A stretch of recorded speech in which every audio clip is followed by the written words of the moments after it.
Kembali lagi di Let's Study Your Study Partner. Kali ini kita bakalan masih di materi geometri, pengetahuan kuantitatif dan penerapan matematika.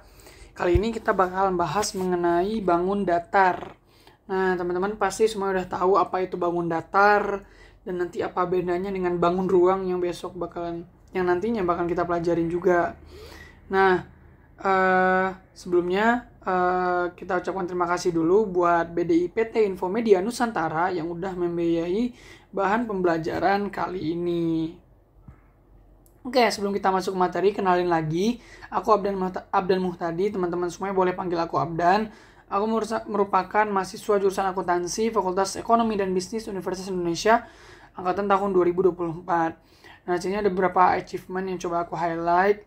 Yang pertama, alhamdulillah aku pernah meraih nilai UTBK atau SNBT di angka 726. Dan kemudian aku pernah juga diberikan penghargaan sebagai lulusan terbaik MA Risalah Padang, Sumatera Barat. Dan juga aku juga pernah terpilih menjadi 100 ketua OSIS terbaik se-Indonesia versi ISLC UI 2023. Seperti itu. Nah, kita bakal belajar apa aja sih objektif material kita pada kali ini. Yang pertama tentunya kita bakal memahami tentang sifat, jenis, rumus luas, dan juga rumus keliling dari berbagai macam bangun datar. Cuman pada hari ini kita bakalan belajar 3 dulu, yaitu ada segitiga, segi empat, dan terakhir lingkaran, seperti itu teman-teman. Dan yang kedua, objektif material kita adalah kita bakal memahami tentang konsep kekongruenan dan kesebangunan dalam aplikasi bangun datar ini. Yang mana sih bangun datar yang kongruen dan yang mana juga yang kesebangunan, apa beda di antara kedua ini? Nanti kita bakal pelajarin. Oke, kita masuk ke objektif material kita yang pertama. Kita bakal belajar tentang sifat, jenis, dan rumus-rumus pada bangun datar, terutama rumus luas dan juga keliling. Nah, di sini ada beberapa bangun datar kita bakal pelajarin, ada segi 4, segi 3, dan juga lingkaran. Kita masuk yang pertama. Nah, yaitu di sini ada yang namanya segitiga. Nah, segitiga itu simpelnya rumusnya ya, kelilingnya kita tambahin semua sisi yang ada, A tambah B tambah C. Dan kemudian apa-apa aja sih sifat dari segitiga, bagaimana bentuk bangun datar yang bisa kita sebut sebagai segitiga.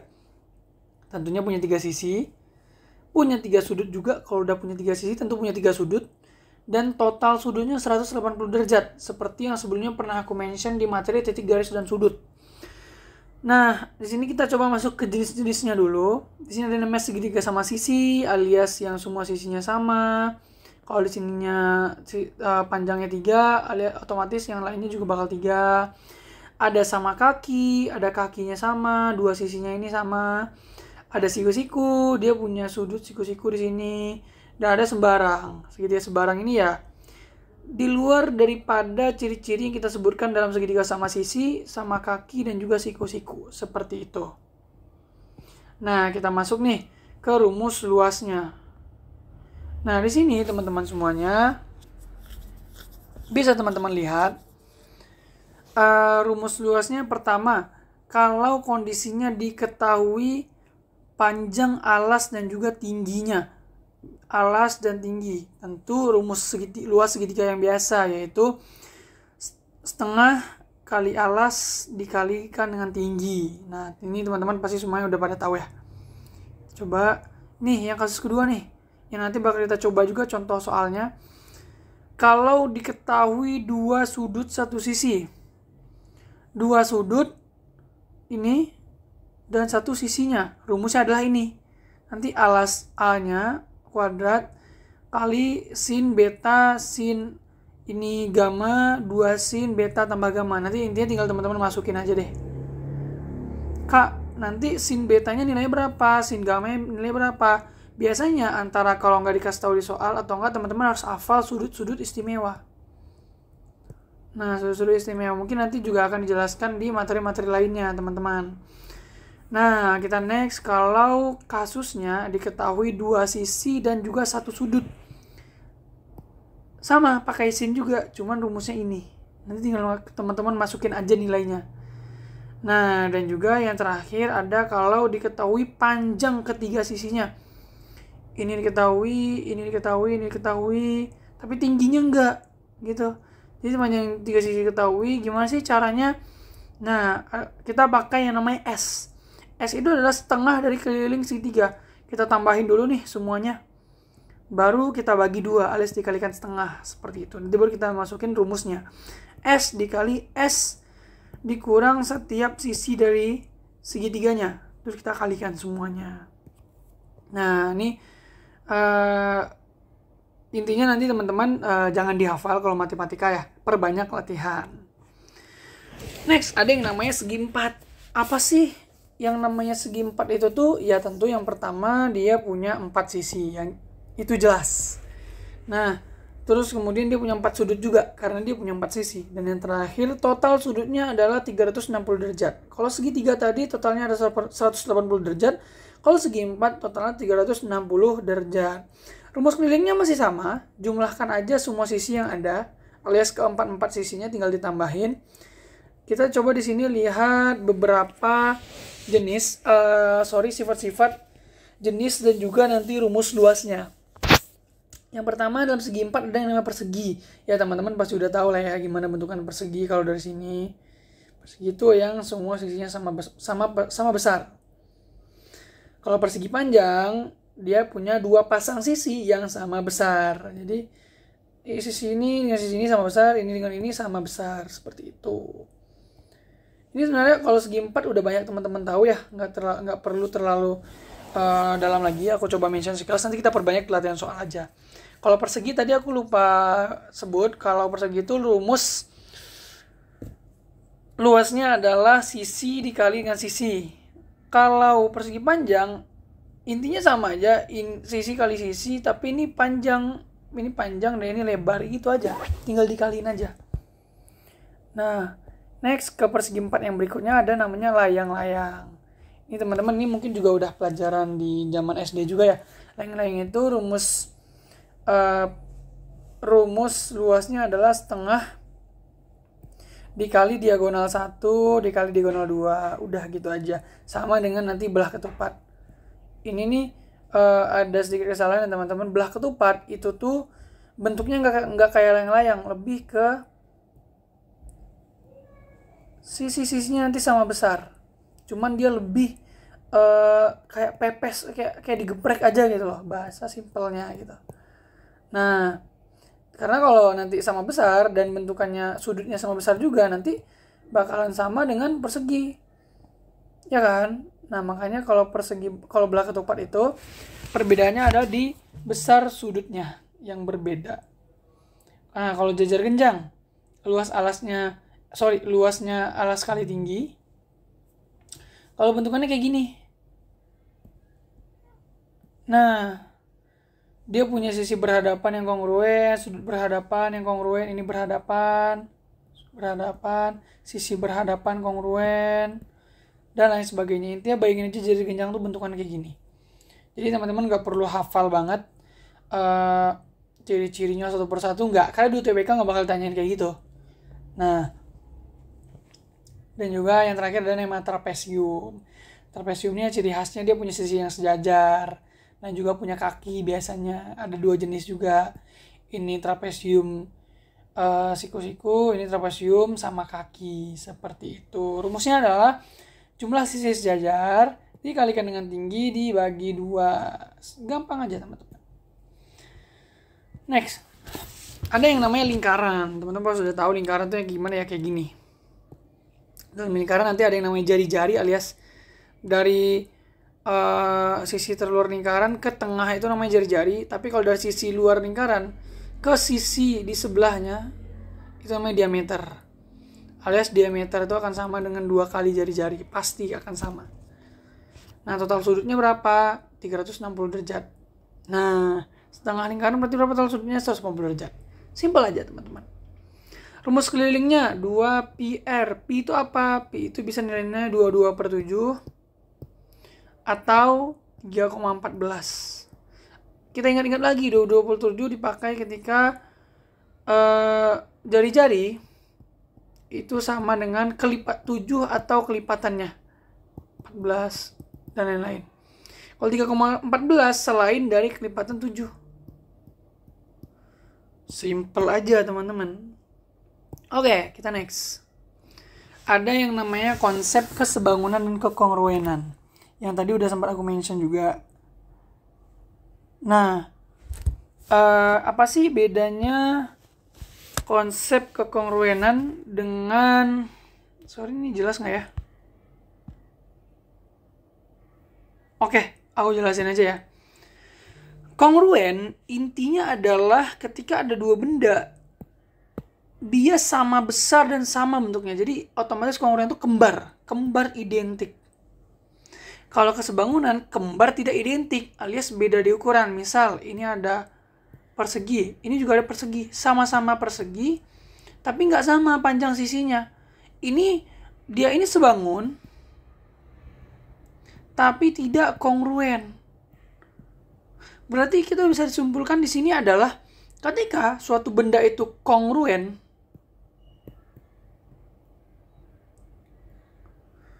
pasti dia juga sebangun. Tapi kalau dia sebangun, belum tentu dia kongruen. Gitu. Oke? Jelas lah ya, kurang lebih. Nanti kita coba perbanyak di latihan soal. Oke, kita masuk ke latihan soal, teman-teman. Soal pertama, seperti biasa soal pilihan ganda. Ini aku udah coba copy paste ke notes. Oke, kita coba baca dulu. Sebuah lingkaran nih, bayangin langsung lingkaran, punya panjang jari-jarinya 14 cm. Jika dua buah tali busur lingkaran membentuk sudut 90 derajat di pusat lingkaran, tentukan panjang busur terbentuk. Coba aku gambarin dulu. Sorry, ini ada lingkaran. Terus ini ada titik sudutnya. Ada dua busur nih lingkaran nih. Dua busur lingkaran. Dia membentuk sudut 90 derajat. Nah, kita ditanya berapa sih ini dua tali busur, ini namanya tali busur. Kita suruh tanya berapa sih panjang busurnya. Oke? Panjang busurnya ya ini. Ini yang ditanya teman-teman. Nah, untuk memperjelas konteks soalnya kayak gitu. Apa sih rumus dari panjang busur ini? Ya, ini udah aku tulisin. Rumusnya adalah Theta itu adalah sudut yang dibentuk oleh dua tali busur yaitu 90 derajat per 360 karena jumlah lingkarannya semua dikali keliling lingkaran 2πr. Keliling lingkaran kita berapa? 2 dikali pi dikali r. Ini 90 per 360 itu 1/4 dikali 2 dikali 14 dikali pi. Sama dengan 1/4 dikali 28 pi atau 7pi. 7pi itu nilainya berapa, Kak? Coba dikaliin aja sama 22 per 7 atau 3,14. Hasilnya bakalan sama nanti. Kurang lebih hasilnya bakal mendekati. Ingat ya, mendekati, memang nggak exactly segitu, tapi mendekati ke 22 cm. Dan jawabannya adalah C. Kita coba langsung lanjut aja di sini ke soal yang kedua, soal isian yang udah aku tulis juga. Nah, ini berkaitan nih sama salah satu rumus luas di kondisi segitiga yang ini, panjang ketiga sisi. Nah, ini yang coba aku ambil ke contoh soal kita. Nah, kenapa kayak gitu, Kak? Coba kita baca dulu soalnya. Diketahui panjang AB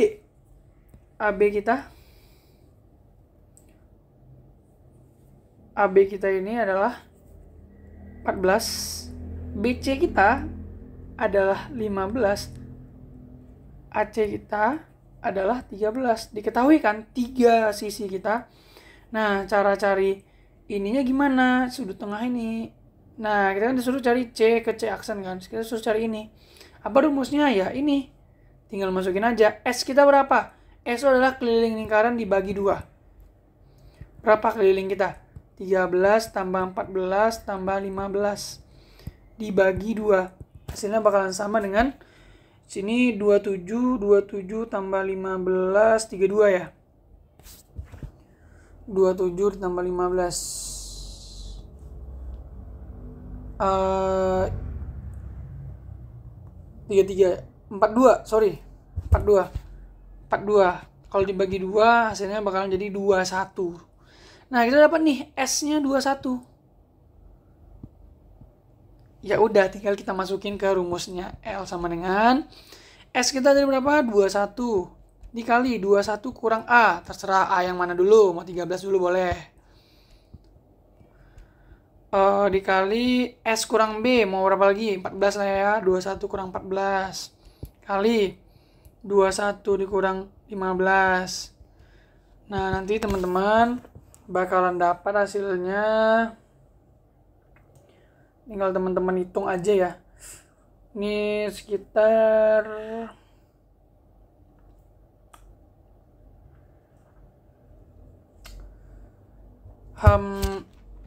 di 21 ini 7 kali 8 ini dikali ini 6 kali 7 ini dikali dengan 6. Jadi itu. Ini aku coba bentar mau make sure dulu. Oke, kita bakal coba next ya ke soal berikutnya. Nah, di sini diketahui panjang AB 14, BC 15, dan AC 13. Nah, ini kita disuruh cari rumus C ke C aksennya. Caranya simpel teman-teman, kita pakai kasus ketika diketahui ketiga sisi. Apa rumusnya? Nanti kita rumusnya adalah, jadi nanti kita bakal dapat luasnya, tapi rumusnya adalah S dikali S dikurang A kali S kurang B kali S kurang C diakarkan. Nah, S itu apa? Keliling dibagi 2. Keliling kita berapa? Kita tambahin semuanya, nanti bakalan dapat 13 tambah 14 tambah 15 sama dengan 42. Berarti kalau dibagi 2 berarti sama dengan 21. S kita dapat 21. 21 kita kurangin dengan salah satu dulu, 13. 21 kurang 14, 21 kurang 15. Nah, next, nanti ini sebenarnya tinggal teman-teman cari aja salah satu, nanti bakalan dapat hasilnya 84. Oke? Nah, kita kaliin dulu di dalamnya, nanti baru kita akarkan, hasilnya bakal 84. 84 ini apa? Baru luasnya. Oke? Luas semua ini. Oke? Sedangkan ya, apa sih rumus dari segitiga? Itu ya tentu setengah kali luas alas. Alas kali tinggi. Luas kita udah diketahui kan? 84. Setengah alas kita tadi berapa? 14. Kali tinggi kita yang pengen kita cari kan. Ini kan tinggi. Nah, ini berarti bisa kita coret jadi 7. 84 dibagi 7 itu hasilnya T-nya bakalan sama dengan 12. Jadi jawabannya di sini adalah 12, teman-teman. Nah, kita lanjut ke soal tipe selanjutnya, yaitu tipe soal pilihan multiganda. Nah, di sini kita baca dulu. Trapesium sama kaki ABCD dengan panjang sisi AB 12, CD 8 cm dan tinggi 6 cm. Berdasarkan informasi kita suruh cari yang benar. Oke, kita coba gambar dulu teman-teman biar mudah. Trapesium sama kaki ya dibilang tadi ya. Nah, yang pendeknya itu 8 cm, berarti ini yang CD ya. Di sini anggap AB, CD. Ini 8, ini 12. tingginya di sini 6. Oke, kita masuk yang pertama. Luas trapesium. Luas trapesium apa? Jumlah sisi sejajar 12 tambah 8 dikali tinggi 6 dibagi 2. Misalnya ini bisa coret jadi 3. Ini berapa? 20 kali 3 sama dengan 60. Berarti yang pilihan A benar. Kita masuk ke yang B. Panjang sisi miring AD sama dengan BC itu 5 cm. Nah, kita coba. Ini 6 cm, ini segini. Berarti ini bakalan sama dengan ini. Ini udah 8. Udah 8. Sisanya berapa? 4. 4 yang kita bagi 2. Berarti sini 2, 2. Oke. Kita suruh cari sisi miringnya berapa? Ini 6. Ini 2. Ini berapa? Nah, pakai Pitagoras. Apakah 6 kuadrat ditambah 2 kuadrat diakarkan hasilnya akan sama dengan 5? 36 ditambah 4 akarkan. Akar 40 apakah sama dengan 5? Tidak, makanya ini salah. Kita lanjut ke poin yang C. Panjang garis tengah rata-rata sisi sejajar adalah 10 cm. Oke, garis tengah itu apa? Nggak perlu bingung, udah disebutin ya, rata-rata sisi sejajar. Sisi sejajar kita tadi adalah 12 ditambah 8. Rata-ratanya bagi 2. Karena ada 2 angka di sini, 2 data. Jadi nanti hasilnya 20 bagi 2 sama dengan 10. Ini benar. Yang D. Trapesium ini dilipat pada garis tengah, maka AB dan CD bakal berhimpit. Kalau kita lipat di garis tengah nih. Bayangin, nanti dia dilipat ke sini. Tentu CD itu garisnya akan ada di AB, ya enggak? Iya. Nah, coba bayangin teman-teman. Nanti bakalan dia berhimpit seperti itu. Nah, yang E tentu tidak ya, karena ada jawaban yang benar. Jadi, yang benar adalah A, C, dan D. Seperti itu, teman-teman. Nah, intinya, kalau kita ngomong soal matematika, sekali lagi aku ingatin, jangan dihafal, tapi perbanyak latihan soal. Nantinya bakalan teman-teman hafal sendiri kok. Tenang aja. Oke. Jadi, di sini ada beberapa hal yang perlu kita highlight dari awal tadi. Yang pertama yang perlu teman-teman ingat adalah tentang rumus luas dan keliling bangun datar. Nah, intinya di sini jangan terlalu dihafal, tapi perbanyak latihan aja. Yang kedua, apa bedanya sebangun dengan kongruen? Nah, kalau kongruen itu sama persis, kalau sebangun itu sama tapi ukurannya beda gitu. Dan juga yang perlu teman-teman ingat lagi tadi berkaitan dengan dalam penerapan di soalnya.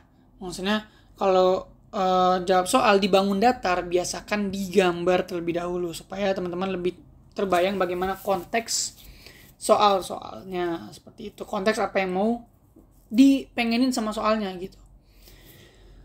Oke, mungkin sekian pembelajaran kita pada materi bangun datar kali ini. Sekali lagi aku ucapin terima kasih yang sebesar-besarnya kepada BDI PT Infomedia Nusantara yang sudah membiayai bahan pembelajaran kali ini. Dan teman-teman juga bisa banget mendukung Let's Study baik secara finansial melalui non-finansial. Finansial melalui rekening yang udah tertera di slide ini. Dan non-finansial melalui mungkin teman-teman bisa share bahan pembelajaran ini supaya bisa lebih bermanfaat bagi banyak orang. Dan jangan lupa juga teman-teman perbanyak latihan soal dan follow akun sosial medianya Let's Study supaya teman-teman semuanya gak ketinggalan berbagai macam update dari Let's Study ke depannya. Mungkin sekian teman-teman semuanya. Sampai jumpa lagi di materi geometri berikutnya. See you in the next video. Bye-bye.